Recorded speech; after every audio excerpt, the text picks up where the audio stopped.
In 2015, three campers got lost in a familiar forest. What happened next remains unexplained. This story comes from user Bappo the Mighty.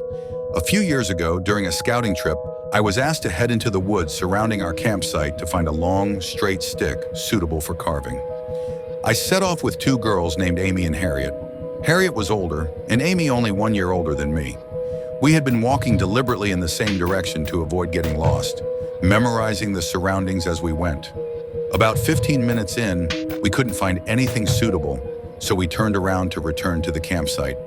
That's when the initial panic set in. The trees had almost unnaturally knitted themselves together, and our path seemed non-existent. Everything looked exactly the same. Trees we could have sworn were different now appeared as copies of the same tree. We kept walking in what we thought was the correct direction, shouting out for help, and eventually came to a concrete path, almost like a road but very thin, separating the forest. We didn't follow the road as it went in the wrong direction to our campsite.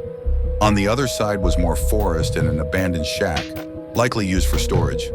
We had no idea anything like this was out here, so we just kept walking.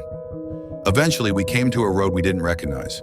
A woman wearing a pink and purple Regatta Outdoors coat walked past, and we frantically asked her for the direction of our campsite. She said she'd never seen us before, but mentioned there's another campsite in that direction. We followed her advice and eventually came back to our campsite.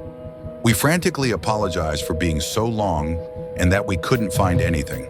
The leader, Ian, could see all three of us were shaken up and stated confused that we'd only been gone 25 minutes and that our free time was still going on. To this day, this baffles all three of us, as our free time was 40 minutes long and our watches and phones had said we'd been gone for hours. The forest we were lost in felt crushing and claustrophobic, like we'd entered an area where the concept of time didn't apply. I believe in the paranormal, however, this was so unlike anything I've heard or experienced before. It literally was like we'd been in a time vortex or something, and that hours in the forest were only minutes in the rest of the world. The feeling was very strange and stuck with me for the rest of the camp.